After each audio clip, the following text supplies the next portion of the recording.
Hello everyone, welcome to Bio Elevate YouTube channel. আশা করি সকলেই ভালো আছো। আজকে প্রতিদিনের মতো তোমাদেরকে এর আগেও একটা সেট করানো হয়েছে, এমন সেটা বলেছিলাম খুব ইম্পর্টেন্ট। আমাদের যে নেক্সট জিএনএম এএনএম এক্সাম আসছে তার খুব ইম্পর্টেন্ট। আমরা আজকে সেই রকমই আর একটা সেট নিয়ে এসেছি। এখানেও সেম বাছাই করা যত কোশ্চেন আছে আমাদের ক্লাস 10 এবং 9 ক্লাসের যে বুকস আছে, লাইফ সায়েন্স বুক, সেই বুকসগুলো থেকে বাছাই করা কোশ্চেন যেগুলো প্রিভিয়াস ইয়ার কোশ্চেনের মধ্যে ছিল।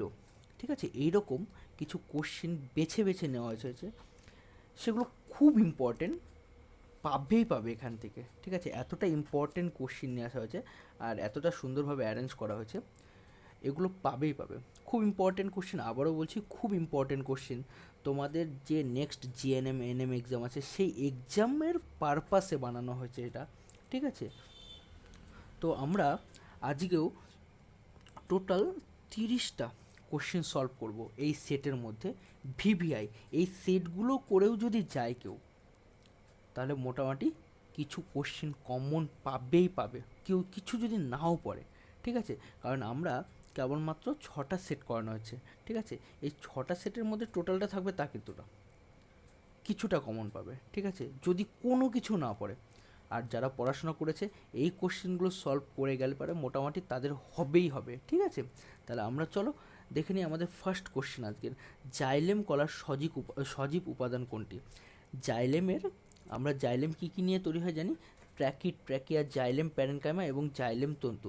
এবার এগুলোর মধ্যে যদি সজীব উপাদান দেখি যেগুলো জীবিত, সেটা হচ্ছে জাইলেম প্যারেনকাইমা, তাহলে সঠিক উত্তর হয়ে যাচ্ছে আমাদের সি নম্বরটা। 2 নম্বর কোশ্চেন, ডিএনএ অণুতে কোন শর্করা থাকে? তাহলে আমরা জানি ডিএনএ অণুতে ডিঅক্সিরাইবোজ শর্করা, যেটার আর একটা নাম হচ্ছে পেন্টোজ সুগার, যার 5টা কার্বন দিয়ে তৈরি হচ্ছে, সেটা হচ্ছে পেন্টোজ সুগার। তাহলে সঠিক উত্তর হয়ে যাচ্ছে ডি নম্বরটা। তারপরে চলে আসি আমাদের 3 নম্বর কোশ্চেন, কোনটি মাইনর এলিমেন্ট? মাইনর মানে কি অল্প পরিমাণে লাগে, সেগুলোকে আর একটা নামে ডাকা হয় স্ট্রেস এলিমেন্ট নামে ডাকা হয়। তাহলে এখানকার মধ্যে পটাশিয়াম, নাইট্রোজেন, হাইড্রোজেন, এগুলোর মধ্যে সবচেয়ে, আর একটা হচ্ছে মলিবডিনাম, এগুলোর মধ্যে সবচেয়ে কম পরিমাণে লাগে হচ্ছে আমাদের মলিবডিনাম। তাহলে সঠিক উত্তর হয়ে যাচ্ছে সি নম্বরটা। তাহলে বুঝতেই পারছো কতটা ইম্পর্টেন্ট কোশ্চেন, এই কোশ্চেনগুলো দেখে তোমরা বুঝতে পারছো কতটা ইম্পর্টেন্ট কোশ্চেন। ঠিক আছে, সব বাছাই করা কোশ্চেন নিয়ে আসা হয়েছে এখানে। তারপরে চলে আসি আমরা 4 নম্বর কোশ্চেন, লজ্জাবতী গাছের পাতা স্পর্শ করলে নুয়ে পড়ে, তাহলে এটা কোন ধরনের চলন? এটা সিসমোন্যাস্টিক চলন। তাহলে সঠিক উত্তর হয়ে যাচ্ছে আমাদের বি নম্বরটা। তারপরে 5 নম্বর কোশ্চেন, ভয় পেলে মানুষের কোন হরমোন দ্রুত ক্ষরণ বৃদ্ধি পায়? তাহলে ভয় পেলে পারে, তার মানে তোমরা এটা পড়েছো বিপদকালীন হরমোন কাকে বলা হয়? অ্যাড্রিনালিনকে বিপদকালীন হরমোন বলা হয়। তাহলে সঠিক উত্তর হয়ে যাচ্ছে আমাদের ডি নম্বরটা। 6 নম্বর কোশ্চেন, দেহের ভারসাম্য নিয়ন্ত্রণ করে মস্তিষ্কের কোন অংশ? তাহলে দেহের ভারসাম্য নিয়ন্ত্রণ করে মস্তিষ্কের কোন অংশ? এটা আমরা সবাই জানি, লঘু মস্তিষ্ক দেহের ভারসাম্য নিয়ন্ত্রণ করে, তাই না? লঘু মস্তিষ্ক দেহের ভারসাম্য নিয়ন্ত্রণ করে। আর থ্যালামাস হচ্ছে কি রিলে সেন্টার হিসাবে কাজ করে, তাই তো? তারপরে 7 নম্বর কোশ্চেন চলে যায়, মানব পরিস্ফুটনের যে দশায় স্বাভাবিকভাবে স্মৃতিশক্তি ও দৃষ্টিশক্তি দুর্বল হয়ে যায়, তাহলে দুর্বল কখন হয়? তাহলে বার্ধক্য দশায় দুর্বল হয়ে যায়। তাহলে সঠিক উত্তর হয়ে যাচ্ছে সি নম্বরটা। তারপরে চলে আসে 8 নম্বর, বলেছে এখানে একটা জিনোটাইপ দেওয়া আছে, ক্যাপিটাল বি, স্মল আর। এখান থেকে কয় ধরনের গ্যামেট তৈরি হবে? এই রকম টাইপের কোশ্চেন আমি এর আগেও সলভ করিয়েছি। তাহলে এখান থেকে আমাদের কি বের করতে হবে? হেটারোটাইপ। তাহলে এখানে হেটারোটাইপ কি আছে? ক্যাপিটাল বি, স্মল বি, এক জোড়া হেটারোটাইপ আছে, তার মানে 2⁴ = 2। তাহলে টোটাল 2 রকমের গ্যামেট তৈরি হবে, নট দুটি, 2 রকমের গ্যামেট তৈরি হবে। ক্লিয়ার? তাহলে কত ধরন বলেছে সেই জন্য বললাম 2 রকমের। তাহলে সঠিক উত্তর ইজ 1 বা এ। 9 নম্বর কোশ্চেন, প্রদত্ত কোনটি সমসত্ব অঙ্গের বৈশিষ্ট্য? সমসত্ব অঙ্গের বৈশিষ্ট্য আমরা জানি, সমসত্ব অঙ্গ কাকে বলে? যে সমস্ত অঙ্গের গঠন একই কিন্তু কাজ আলাদা। তাহলে দেখো, কাজ আলাদা কিন্তু উৎপত্তিগতভাবে একই। ঠিক আছে, তাহলে তাকে বলা হয় আমাদের সমসত্ব অঙ্গ, তাই তো? তারপরে চলে আসি, তাহলে সঠিক উত্তর হয়ে যাচ্ছে সি নম্বরটা। 10 নম্বর কোশ্চেন বলছে নাইট্রোজেন চক্রের নাইট্রিফিকেশন নামক ধাপটির শনাক্তকারী বৈশিষ্ট্য। তাহলে আমরা নাইট্রিফিকেশন বলেছে, তাহলে অ্যামোনিয়া থেকে প্রথমে নাইট্রাইট এবং পরে নাইট্রেট গঠন করবে, তার মানে সঠিক উত্তর বি নম্বর বা 2 নম্বরটা। তাহলে দেখতেই পাচ্ছ তোমরা একদম ক্লাস 9-10-এর পুরো বই থেকে বেছে বেছে কোশ্চেনগুলো নেওয়া হয়েছে, কিন্তু কতটা ইম্পর্টেন্ট কোশ্চেন তোমরা নিজেরা আইডিয়া করতে পারছো। প্রিভিয়াস ইয়ার্সের কোশ্চেনগুলো মিলিয়ে দেখো, এই রকম টাইপেরই সমস্ত কোশ্চেনগুলো দেওয়া হয়েছে এক্সামে। ক্লিয়ার? চলো 11 নম্বর কোশ্চেন আমরা চলে যাই। হায়ারকির শ্রেণীবিন্যাসের সর্বনিম্ন সবচেয়ে ছোট, তাহলে সবচেয়ে ছোট প্রজাতি, তাহলে সঠিক উত্তর ডি। 12 নম্বর কোশ্চেন, কোন কোষ অঙ্গাণুর মধ্যে কৃষ্টি দেখা যায়? এটা তো তোমরা সবাই জানো, কৃষ্টি দেখা যায় কার মধ্যে? মাইটোকন্ড্রিয়ার মধ্যে। মাইটোকন্ড্রিয়ার অন্তঃপর্দাটা এরকম আঙ্গুলের মতন হয়েছে, যেগুলোকে বলা হয় কৃষ্টি, তাহলে সঠিক উত্তর হচ্ছে ডি বা 4 নম্বর। 13 নম্বর কোশ্চেন বলছে মানবদেহের কোন অঙ্গে গ্রাফিয়ান ফলিকল দেখা যায়? তাহলে মনে রাখবে, গ্রাফিয়ান ফলিকল যদি হয় তাহলে সেটা আমাদের ডিম্বাশয় মানে মেয়েদের ডিম্বাশয়ে দেখা যায়, তাহলে সঠিক উত্তর বি। ক্লিয়ার? তারপরে চলে আসি, শর্করায় হাইড্রোজেন ও অক্সিজেন অনুপাত কত? এটা সবাই পারবে। কিভাবে? যেমন আমরা জানি গ্লুকোজের সংকেত কি? C6H12O6। তার মানে কার্বন কয়টা আছে? কার্বন আছে 6টা। হাইড্রোজেন কয়টা আছে? হাইড্রোজেন 12টা। অক্সিজেন কয়টা আছে? 6টা। তার মানে কি 1:2:1। তার মধ্যে কী বলছে? হাইড্রোজেন আর অক্সিজেন, তাহলে আমাদের কোনটা লাগবে? হাইড্রোজেন আর অক্সিজেন, তাহলে 2:1 অনুপাত, তার মানে এ নম্বরটা আমাদের হয়ে যাচ্ছে সঠিক উত্তর। তারপরে চলে আসি 15 নম্বর কোশ্চেন, হৃৎপিণ্ডের পেসমেকার কাকে বলা হয়? বলছে হৃৎপিণ্ডের পেসমেকার কাকে বলা হয়?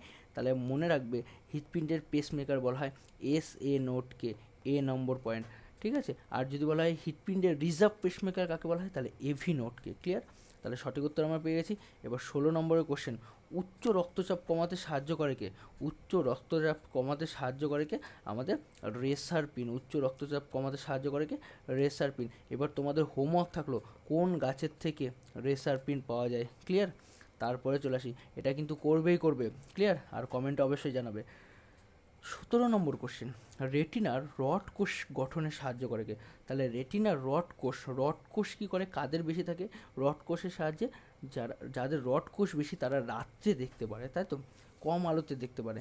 এইবার এই রেটিনার রড কোষ কম থাকলে পারে, তাহলে কি হয়? সে রাতকানা হয়। তাহলে এই রাতকানা রোগ কার জন্য হয়? ভিটামিন এ এর জন্য, তাই না? তাহলে সঠিক উত্তর বি। তারপরে চলে আসি 18 নম্বর কোশ্চেন। 18 নম্বর কোশ্চেন বলছে কোন পর্দায় ফ্লুইড মোজাইক মডেল উপস্থাপন করে? কোন পর্দায় ফ্লুইড মোজাইক, এখানে কোন পর্দায় হয় না, অ্যাকচুয়ালি এখানে কি ফ্লুইড মোজাইক মডেল উপস্থাপন করে? তাহলে এটা হয়ে যাবে আমাদের সিঙ্গার অ্যান্ড নিকেলসন। ঠিক আছে? সিঙ্গার অ্যান্ড নিকেলসন, সঠিক উত্তর সি। তারপর 19 নম্বর কোশ্চেন, পাকস্থলী ও ডিওডিনামের সংযোগস্থলে যে স্ফিংটার থাকে বা স্ফিংটার পেশি থাকে তাকে কি বলা হয়? তাকে মনে রাখবে, তাহলে সঠিক উত্তর বি, তাকে বলা হয় স্পাইরোলিক ফিংটার বলা হয়। আর যদি বলা হয় যে অসোফেগাস ও পাকস্থলীর মাঝে কী থাকে, তাহলে সেটা হচ্ছে কার্ডিয়াক ফিংটার বলা যেত। তারপর 20 নম্বর কোশ্চেন, ও শ্রেণীর রক্তে লোহিত রক্তকণিকায় কোন অ্যাগ্লুটিনোজেন থাকে? মানে অ্যাগ্লুটিনোজেন মানে হচ্ছে অ্যান্টিজেন। তাহলে আমরা জানি ও রক্তেতে কোনো অ্যান্টিজেনই থাকে না। এ রক্তে কী থাকে? এ অ্যান্টিজেন। বি রক্তে বি অ্যান্টিজেন। এবিতে হচ্ছে এবি রক্তে হচ্ছে এবি উভয় থাকে, ও রক্তে কোনো অ্যান্টিজেন থাকে না। তাহলে সঠিক উত্তর হয়ে যাচ্ছে ডি নম্বরটা। ক্লিয়ার? সঠিক উত্তর হয়ে যাচ্ছে ডি নম্বরটা। তারপরে চলে আসি 21 নম্বর কোশ্চেন, কোষ পর্দায় ফ্লুইড মোজাইক মডেল উপস্থাপন করেন কে? তাহলে এটাও আমরা জানি fluid mosaic model Singer and Nicolson, C number answer হয়ে যাচ্ছে। 22, হিস্টামিনের ক্ষরণস্থল কোনটি? তাহলে হিস্টামিন কোথার থেকে ক্ষরণ হয়? এইখানে একটা কনফিউজিং ব্যাপার আছে। জেনারেলি সবাই এইটাই করে, বেসোফিল কোষ, তার মানে সঠিক, কিন্তু এখানে মাস্ট এবং বেসোফিল উভয়ই আছে, এইটাও কিন্তু একটা হওয়ার চান্সেস থেকে যায়। ঠিক আছে? তোমরা বিভিন্ন বইয়ে বিভিন্ন রকম অ্যান্সার পাবে, তোমরা একটু দেখে নিও নিজেদের মধ্যে। আমি যতদূর জানি এটা বেসোফিল কোষ হয়। ক্লিয়ার? তারপরে 23 নম্বর কোশ্চেন, যে রোগে দেহের স্বাভাবিক ইমিউনিটি নষ্ট হয়ে যায়, তাহলে দেহের স্বাভাবিক ইমিউনিটি নষ্ট হয়ে যায় কোন রোগে? তাহলে আমরা জানি এইডস রোগে। ঠিক আছে? এইডস রোগের, আর যদি বলা হয় এইডস রোগের ভাইরাসটার নাম কি? HIV virus. তাহলে সঠিক উত্তর হয়ে যাচ্ছে এখানে সি নম্বরটা। তারপরে 24 নম্বর কোশ্চেন, যে ইমিউনোগ্লোবুলিনটি সবচেয়ে বেশি পরিমাণে পাওয়া যায়, তাহলে সবচেয়ে বেশি পরিমাণে পাওয়া যায় অ্যাকচুয়ালি আইজিজি। তাহলে সঠিক উত্তর হয়ে যাচ্ছে, এখানে করা আছে, এখানে হয়ে যেত আইজিজি, তার মানে সঠিক উত্তর হয়েছে সি। তারপরে কোশ্চেন 25 নম্বর কোশ্চেন, কোষ ভিত্তিক অনাক্রম্যতার প্রধান কোষ। তাহলে আগের সেটেও কিন্তু এটা পেলে, কোষ ভিত্তিক অনাক্রম্যতা কী করছে, কোষ ভিত্তিক অনাক্রম্যতা কিন্তু টি লিম্ফোসাইট, তাহলে সঠিক উত্তর হয়ে যাচ্ছে এ। আর যদি বলতো রস ভিত্তিক, তাহলে বি লিম্ফোসাইট। 26 নম্বর বলছে, কিছু ফুল সূর্য উদয়ের পরে ফোটে কিন্তু সূর্যাস্তের সঙ্গে কি অস্ত্র যায়, ঠিক আছে, বা তাহলে এইটা কোন ধরনের চলন, তাহলে এটা হচ্ছে আমাদের ফোটো, মানে সূর্যের আলো বলেছে, তাহলে ফোটো ন্যাস্টিক, তাহলে সঠিক উত্তর হচ্ছে এ নম্বরটা। ক্লিয়ার। 27 নম্বর, ডায়াবেটিস মেলিটাসে আক্রান্ত একজন ব্যক্তির নিচের কোন হরমোন যথেষ্ট মাত্রায় ক্ষরণ করতে অক্ষম। তাহলে ডায়াবেটিস মেলিটাস কোন হরমোনের জন্য হয়, তাহলে এটা কিন্তু সবাই জানো, ভিভিআই কোশ্চেন, তাহলে এটা সবাই জানো, ইনসুলিনের জন্য ডায়াবেটিস মেলিটাস হয়। আর যদি ডায়াবেটিস ইনসিপিটাস হয়, তাহলে এডিএইচ এর জন্য। ক্লিয়ার।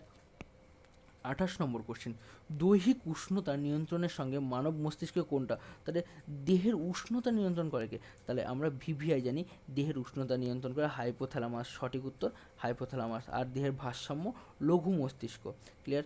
29 নম্বর কোশ্চেন, 29 নম্বর কোশ্চেন কি বলেছে, নিচের কোন জোটটি সঠিক, বলছে এখানে 4টা অপশন দেওয়া আছে, একটা হচ্ছে ইস্টের কোরকোরোদ্গম হয়, তারপরে অ্যামিবার পুনরুৎপাদন হয়, কেঁচোর খণ্ডীভবন হয়, আর রেণু উৎপাদন অ্যামিবার হয়, আর পুনরুৎপাদন ডায়াবেটিস হয়। এগুলো সবই ভুল, তাহলে সঠিক উত্তর কি, আমরা জানি ইস্ট এবং হাইড্রা কোরকোরোদ্গমের মাধ্যমে বংশবিস্তার করে। অ্যান্ড লাস্ট কোশ্চেন আজকের, বলছে সিউডোমোনাস জীবাণুটি নাইট্রোজেন চক্রের প্রদত্ত কোন ধাপের সঙ্গে যুক্ত, আর আমরা জানি সিউডোমোনাস ডিনাইট্রিফিকেশন, এগুলো হচ্ছে ডিনাইট্রিফিকেশনের জন্য দায়ী, তাহলে সঠিক উত্তর সি, সঠিক উত্তর সি।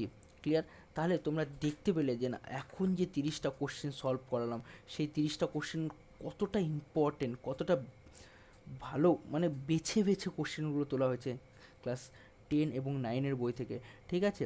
এই রকমই কোশ্চেন কিন্তু থাকবে। সো কোশ্চেনগুলো ভালো করে প্র্যাকটিস করো, ঠিক আছে।